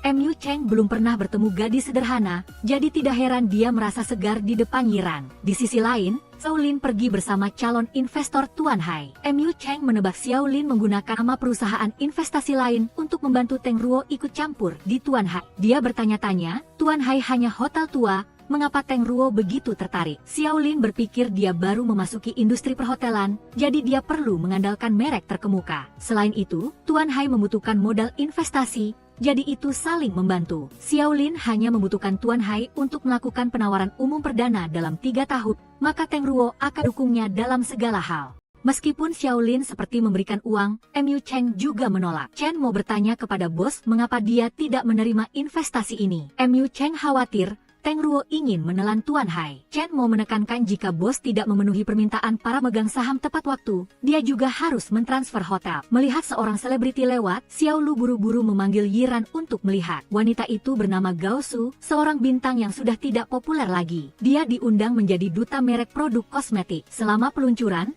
seorang penggemar tiba-tiba menyerbu ke panggung. Mu Cheng buru-buru menghentikannya tetapi papan di atas jatuh menimpa kepalanya. Sesampainya di rumah sakit, Yiran mendengar dokter berkata, mereka sudah mencoba yang terbaik. Dia gemetar memanggilnya untuk bangun dan melihatnya. Yiran, panggilan Mu Cheng terdengar. Ternyata, pasien lain juga tertimpa papan reklame tetapi benar-benar tidak selamat. Yiran menanyai pacarnya, mengapa dia bisa langsung menyerbu dan memeluk seorang penggemar. Mu Cheng pura-pura kesakitan untuk menarik pacarnya ke dalam pelukannya. Dia melarangnya untuk menatapnya dengan mata penuh kerinduan. Yiran, aku minta maaf telah membuatmu khawatir. Aku jamin tidak ada yang bisa memisahkan kita berdua. Memasuki kamar Gao Su untuk membersihkan, Yiran hendak membuang tas hitam di kamar mandi. Manajer artis bernama Xiao Ai buru-buru mengambilnya. Ternyata itu adalah sekantong uang. Yiran mengikutinya, melihat dia memberikan uang kepada seorang pria. Dia menemukan bahwa Gao Su hanya menggunakan trik penggemar fanatik untuk mempopulerkan namanya. Mendengar suara dari bawah,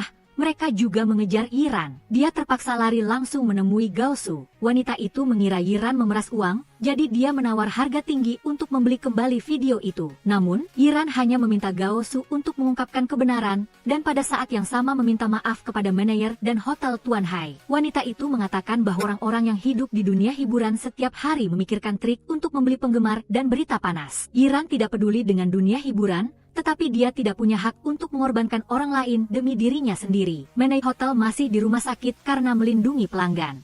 Selain itu, penggemar Gao Su yang sesungguhnya akan sangat kecewa jika mereka mengetahui trik-trik ini. Sesampainya di rumah sakit, Yiran ingin mengungkapkan kebenaran. Mu Cheng berpikir, masalah penggemar juga sedang dibahas hangat di internet. Jika kebenaran diungkapkan sekarang, hanya akan menimbulkan masalah. Dia menganggap ini sebagai cuti, dan dia juga tahu betapa pacarnya mencintainya. Di luar, Ye Qiu melihat mereka bersenang-senang, jadi dia tidak masuk untuk mengganggu. Bertemu Xiaolin, Ye Qiu mengaku kalah dari Yiran. Dia bertanya, apakah dia kalah karena dia? Ye Qiu tiba-tiba mendekat, mencoba mendengarkan detak jantung Xiaolin. Dia tertawa terbahak-bahak, karena orang yang berdebar adalah dia.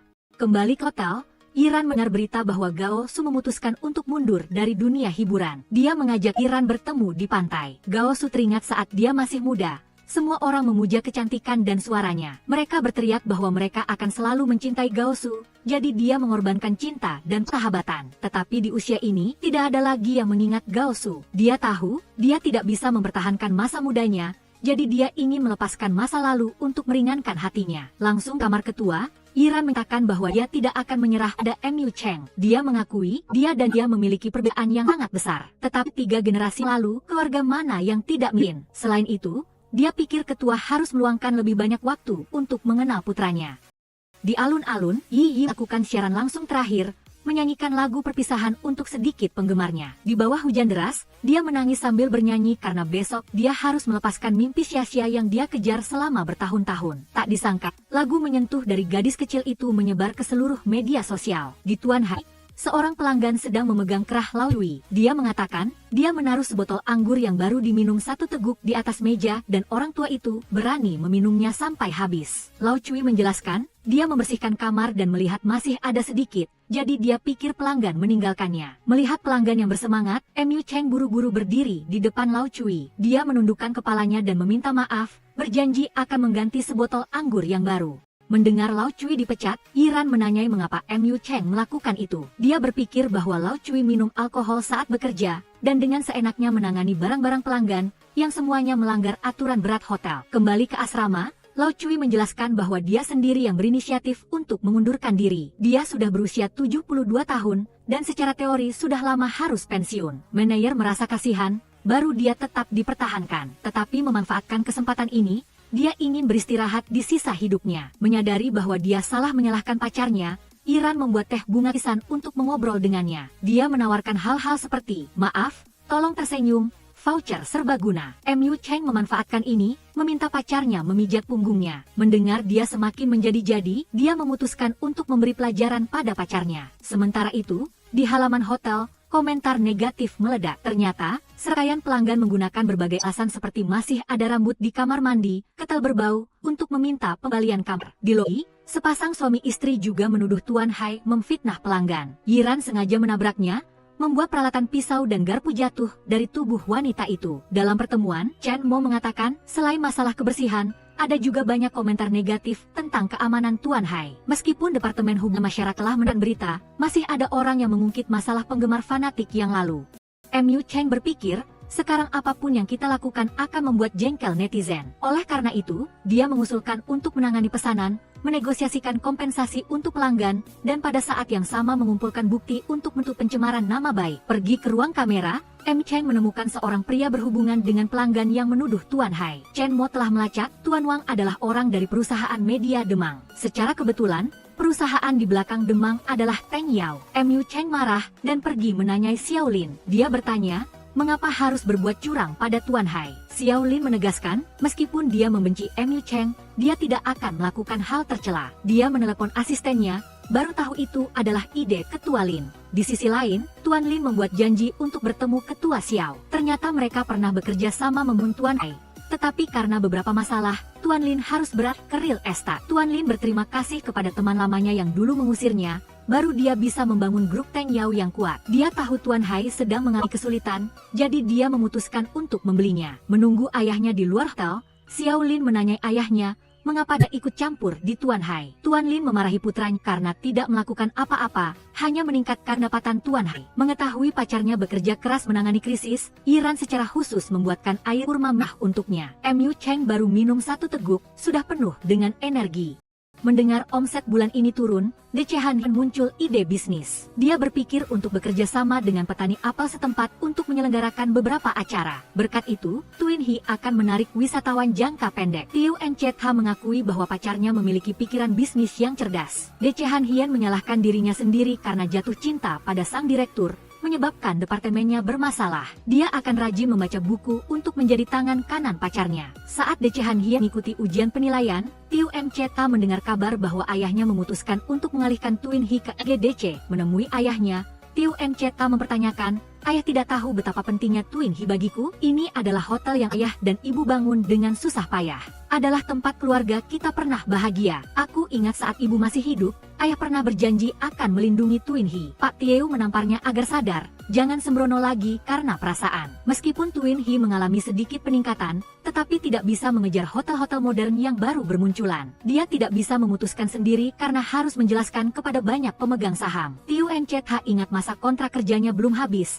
jadi dia akan terus bekerja di sini. Bertemu Decehan Hian, Tiu Enchetha memeluknya. Decehan Hian meminta maaf karena tidak lulus ujian penilaian, tetapi dia tidak akan menyerah, akan terus mencoba di kesempatan berikutnya. Tiu Enchetha mengajak pacarnya menyewa kamar untuk mengubah suasana hati. Karena hanya tersisa satu kamar, Tiu Enchetha setuju untuk tidur di sofa. Decehan Hian mengkritiknya karena memaksakan pikiran, karena tempat tidur yang besar cukup untuk 2 orang. Lagi pula, kita bukan tidak pernah tidur bersama, tetapi kali ini, suasana sangat tegang sampai tidak bisa tidur. Begitu Tiu Enchetha mengatakan untuk mematikan lampu, ruangan itu langsung gelap gulita. Decehan Hian menyalakan lampu, yang membuat dia terkejut dan jatuh tergeletak di lantai. Dia pikir alkohol akan membuat mereka lebih mudah tidur. Benar saja, mereka menjadi lebih dekat. Decehan Hian bertanya-tanya mengapa Tiu Enchetha bersikeras mempertahankan Tuin He. Decehan Hian, itu adalah bukti keberadaan ibuku. Tuin He menyimpan semua kenangan milik kami berdua, ibu dan anak. Sayangnya, aku tidak bisa melindunginya,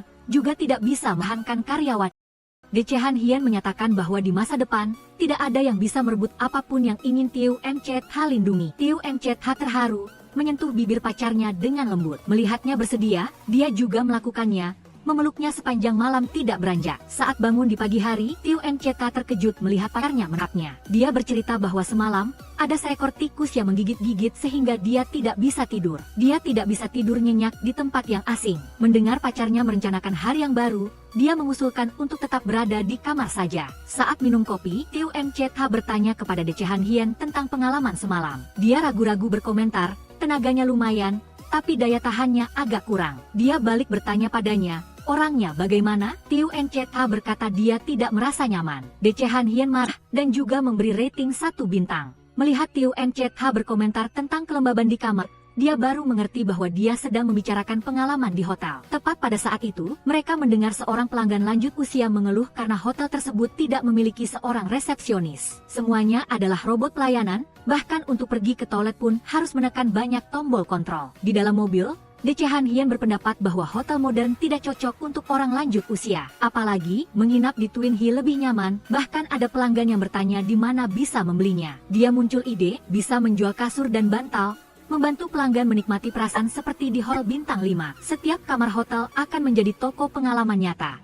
Pelanggan menyukai sesuatu, langsung dibeli, Twin He akan mengirimkannya gratis sampai ke rumah. Tiu Encetha menyimpulkan, mengubah kamar menjadi pengalaman nyata, membantu pelanggan menginap sambil berbelanja online. Dia percaya ide ini bisa menyelamatkan Twin He. Tetapi TRNNC menelepon dan memberitahu bahwa besok pagi Direktur Lam akan menandatangani kontrak pengalihan ke NGDC. Tiu Encetha tidak menyerah, masih berusaha sampai saat-saat terakhir. Dia menyuruh De Han Hien mengemudi agar dia bisa membuat rencana bisnis. Tepat waktu tiba di pertemuan, Tiu Encetha menentang pengalihan Twin He. Dia meminta Direktur Lam untuk pergi selama 10 menit agar dia bisa berbicara dengan para pemegang saham.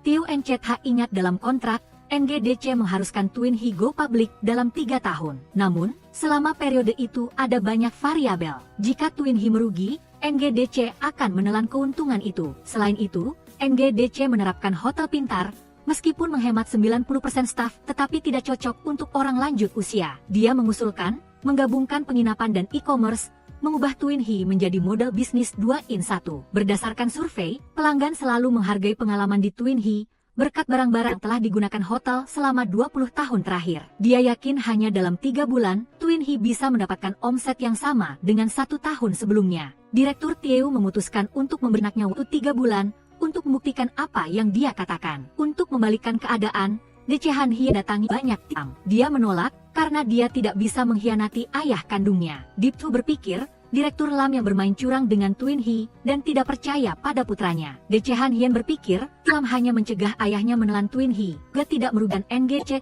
Tiu Lam dan Deep Tu berusaha keras memperkenalkan mitra dan investor kepada Twin He. Sementara itu, Tiu Encetha dan De Han Hien secara aktif melaksanakan proyek baru. NHT menyelenggarakan siaran langsung di atap Twin He. 3 bulan kemudian, opini publik berbalik, memuji-muji Twin He.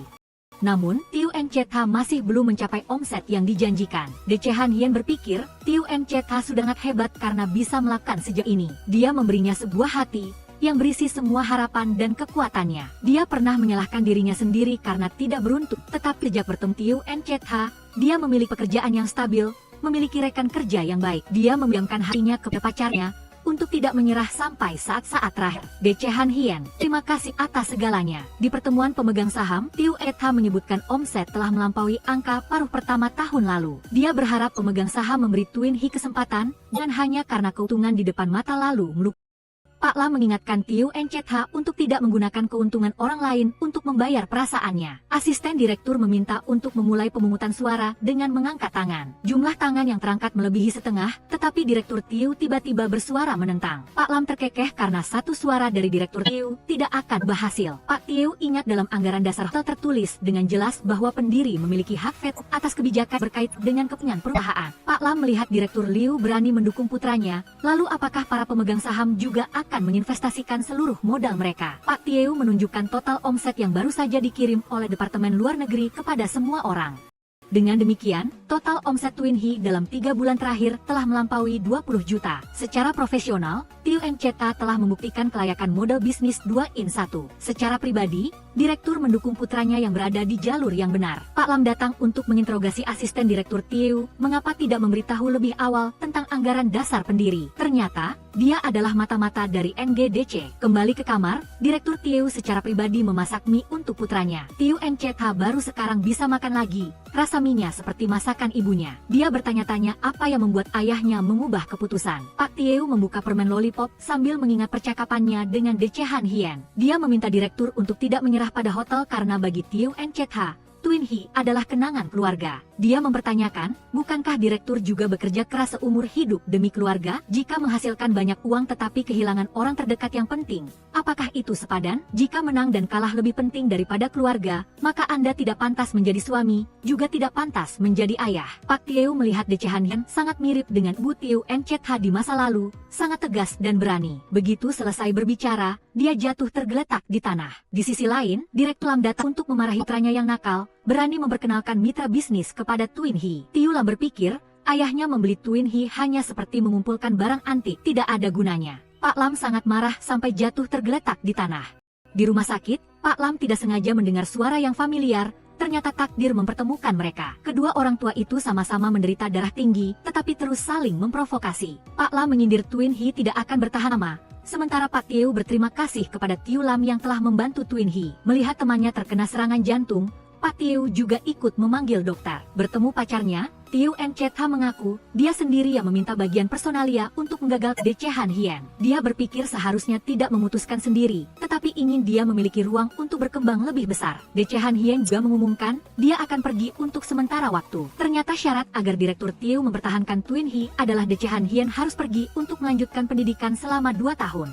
Dia ingin menguji perasaan mereka berdua baru bisa benar-benar tenang untuk masa depan putranya. Teo Eng Ha, ini memang hal yang ingin kulakukan. Untuk kamu dalam jangka panjang, aku pasti akan berusaha. Teo Eng Chet Ha tidak tega berpisah dari pacarnya, tetapi mendukung keputusannya. DC Han Hien, aku akan berada di Twin Hee menunggumu kembali. Sesampainya di Pan Jompo, DC Han Hien takut neneknya akan melupanya. Namun di dalam hati neneknya, selalu tersimpan gambaran cucu puannya yang kecil. Teo Eng Chet Ha berjanji akan merawat neneknya menggantikan DC Han Hien. Di dekat perapian, DC Han Hien menceritakan kembali kenangan masa kecil, ayahnya sering mengayunnya di ayunan kecil. Saat itu, meskipun hujan badai, meskipun dia pulang terlambat, selalu ada orang yang menunggunya. DC Han Hien, mulai sekarang ada aku yang menunggumu pulang.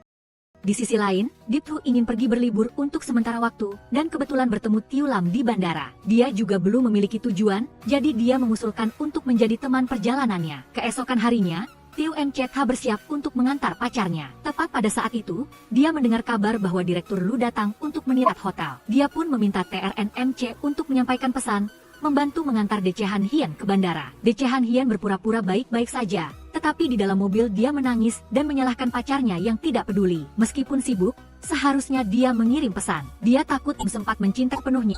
Mereka sudah tidak bersama lagi. Mendengar pacarnya mengumpat, Teo Eng Chet Ha tidak bisa menahannya lagi. Dia berencana untuk menyamar sebagai sopir untuk memberinya kejutan di bandara. Tidak disangka dia memarahinya sepanjang jalan.